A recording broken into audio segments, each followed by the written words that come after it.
right now this gathering is to let the government know that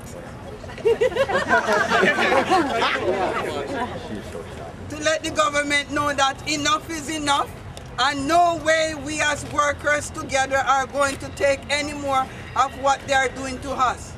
We need to have solid foundation in our working place.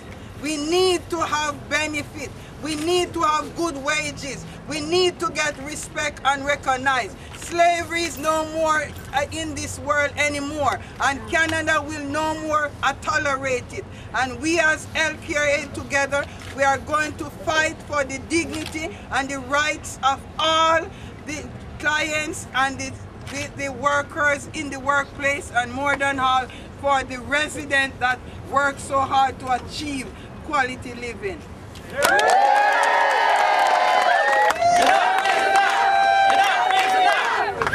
This government promised to put standards of care in Bill 140. We have called for a minimum of 3.5 hours. The residents we serve deserve 3.5 hours, and we're not going to stop until each and every resident in each and every long-term care facility gets 3.5 hours of care, hands-on care.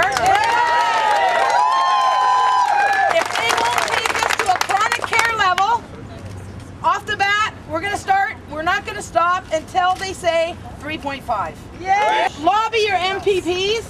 We've got to get there. We're going to be there one day.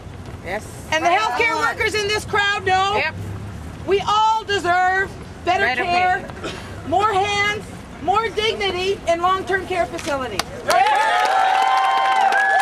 Sisters and brothers, we're in the great city of Windsor, and we can see Detroit, a great working-class town, but we know 40 million Americans have no health care coverage. And for those in Canada that want to experiment with privatization, we don't ever want that system.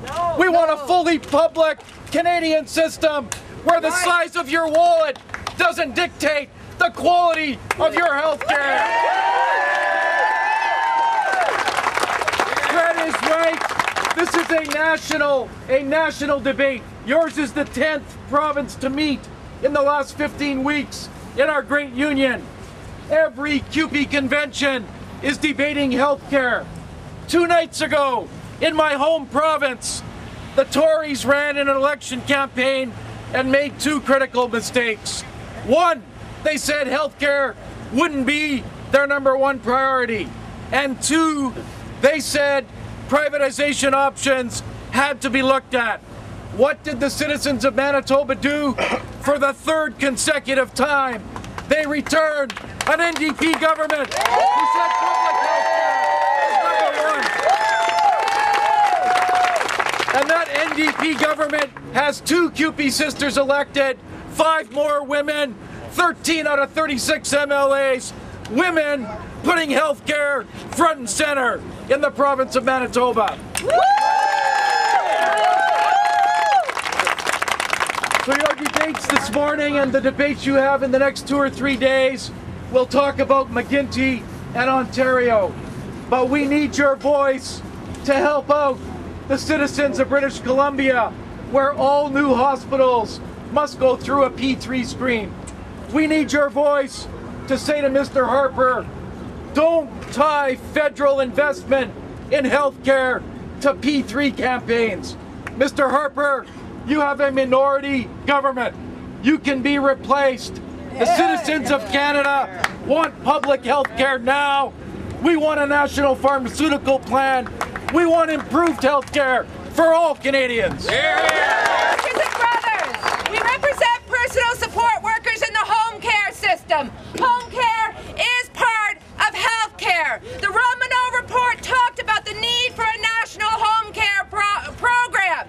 What we have seen in Ontario and what the local health integrated networks plan to continue to do in home care is the competitive bidding model. That's bringing in the market. And I can tell you what we faced at bargaining tables with our not-for-profit employers. The message became,